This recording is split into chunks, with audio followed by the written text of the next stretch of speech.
मामला उतना सिंपल लग नहीं रहा जितना आप बोल रहे हैं। ये पिक्चर जरा जूम करके दिखाइए, जो तस्वीर इस वक्त दिखाई जा रही है।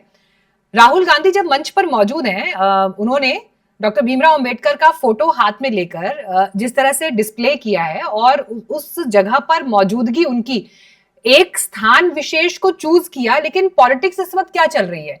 जातिगत जनगणना के इर्द गिर्द कांग्रेस जो अपना एक नैरेटिव तैयार कर रही है, जो अपनी एक जमीन तैयार कर रही है। हालांकि बीच में भारत पाकिस्तान के बीच में जो परिस्थितियां चली गई, उस वजह से काफी हद तक उस मुद्दे से ध्यान हट गया। लेकिन आपको भी याद है कि जैसे ही सरकार की तरफ से ये अनाउंस किया गया कि हम जातिगत जनगणना कराएंगे, कांग्रेस के बीच भी ये उथल पुथल मच गई थी कि ये मुद्दा जिसको हमने पाला पोसा और इन दिनों जमीन पर उतारा, वो अचानक से हमारे हाथ से निकल गया। तो उस मुद्दे को बिहार चुनाव में रिवाइव करना, प्रयोग करना और उसका असर देखना, सर मकसद तो ये है ना, इससे कैसे इनकार करेंगे आप? नहीं, देखिए मीनाक्षी जी, मेरा परसेप्शन दूसरा है। मैं बहुत तहे दिल से इस बात का स्वागत करता हूं कि जातिगत जो जनगणना की बात आई है वो पूरी तरीके से वाजिब है, और राहुल गांधी जी ने इसमें पक्ष भी रखा था कि हम लोग इसका समर्थन करते हैं सरकार के इस फैसले का। क्यों? क्योंकि अंतिम उद्देश्य हमारा क्या है? हमारा अंतिम उद्देश्य है वंचित समाज को मुख्य धारा में लाना। हमारी और लड़ाई कुछ नहीं है। और ये जो संवाद, मैंने अभी 2 साल पहले तक या 3 साल पहले तक मैंने राहुल गांधी जी को नहीं देखा कि उन्होंने अंबेडकर साहब का फोटो इस तरह से हाथ में लेकर ऐसे क्राउड के बीच में दिखाया हो। भारतीय जनता पार्टी के लोगों ने टाइमिंग का कुछ मतलब है, इस टाइमिंग का के कुछ मायने हैं। नहीं, इस चीज को आप अन्यथा ना ले। ये पूरी तरीके से कांग्रेस पार्टी के अंदर में अधिवेशन में ये बातें आई थी, उसके बाद से लगातार इस पे काम किया जा रहा है। ये कोई 2 साल की बात नहीं है। चलिए ठीक है, मनीष जी भी आ गए हमारे साथ। हाँ, मैं बीजेपी से भी इस पर रिएक्शन लूंगी। मनीष जी, आपने सुना होगा स्नेहाशीष जी ने कैसे अभी पूरा एक्सप्लेन किया है कि स्टूडेंट्स के लिए हालत वहां पर क्या है, परिस्थितियां कैसी हैं, क्या है। मीनाक्षी जी, अभी और भी ऐड करूंगा मैं, मुझे हाँ सर, अभी डिबेट चलेगी, अभी आगे दोबारा आऊंगी मैं आपके पास। ठीक है मनीष जी, हालात इतने खराब है ग्राउंड पे कि डबल इंजन की सरकार फेल है। कायर समझ रहे हैं क्या? फायर हूं मैं। राहुल गांधी का ये ऐलान है पटना से, दरभंगा से।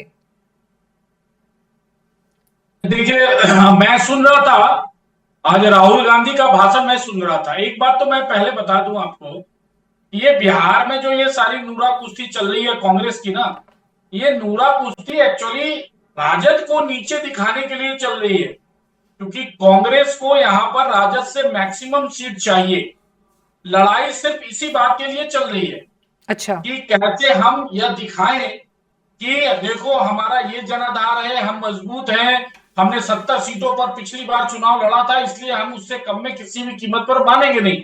ये एक्चुअली सारी नूरा कुश्ती इसी वजह से। नहीं तो टाउन हॉल में जगह अलॉट कर दिया गया था, वो बड़ा जगह था, वहां वो अपनी बातों को दलित छात्रावास, अंबेडकर छात्रावास के लड़कों के बीच में और अच्छी तरीके से रख सकते थे। व्यवस्थित तरीके से अच्छा कार्यक्रम हो सकता था।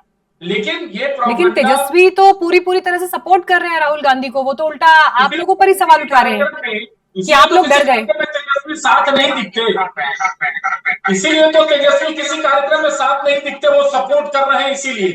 खैर, वो दूसरी बात है। मैं नहीं, पर कांग्रेस का था, एनएसयूआई का प्रोग्राम था ना सर। एनएसयूआई के प्रोग्राम में तेजस्वी क्यों आएंगे? लेकिन बात वो नहीं है, बात ये इंडिया अलायंस का होता या अलायंस के साथ में अगर कार्यक्रम कर रहे होते तो आते हैं। जब स्पेसिफिकली एनएसयूआई का प्रोग्राम है तो उसमें तेजस्वी क्यों आएंगे? यही समस्या है ना बिहार में। अब 4 महीना सिर पे चुनाव है, एनडीए यूनाइट होकर अपनी शक्ति का प्रदर्शन कर रहा है, जनता के बीच में जा रहा है, दिखा रहा है सारे कैलकुलेशन जो पॉलिटिकली होते हैं, उन सारे कैलकुलेशंस को जो है वो एक्सपोज कर रहा है। वही महागठबंधन जो है, आज स्थिति यह है कि मीटिंग होती है, तेजस्वी के लोग कहते हैं कि मुख्यमंत्री का कैंडिडेट तेजस्वी, और कांग्रेस के बिहार प्रभारी कहते हैं कि अभी ये सब कोई चीजें तय नहीं हुई है। देखिए, ये नूरा कुश्ती जो हो रहा है वो वही हो रहा है। लेकिन मैं एक बात यहाँ कहना चाहूंगा, जो विशेष रूप से हमारे कांग्रेस के प्रवक्ता को निश्चित रूप से बताना चाहिए, या इंडी गठबंधन के जो लोग उनको बताना चाहिए। आज राहुल गांधी ने कहा कि प्रधानमंत्री हमसे डर गए, हम जातीय गणना की बात उठाए, हमने जिस प्रकार से उसको देश भर में किया या जो किया, वो प्रधानमंत्री डर गए। अगर कांग्रेस के प्रवक्ता इस बात से सहमत है कि वाकई में प्रधानमंत्री राहुल गांधी से डरकर, या प्रधानमंत्री राहुल गांधी से डरते हैं इसलिए उन्होंने जातीय गणना की घोषणा कर दी, तो मैं आपके इस कार्यक्रम के माध्यम से पूछना चाहता हूं कि भाई आपने मुसलमानों को इतना धोखा क्यों दिया? यह जो वक्फ का सारा विषय चल रहा था, आप क्यों नहीं डरा पाए प्रधानमंत्री को वक्फ के मामले पर? आप क्यों चुप लगा गए? अगर एक बार आप उस मामले पे भी डराते तो हो सकता था प्रधानमंत्री डर जाते, हो सकता था सरकार डर जाती।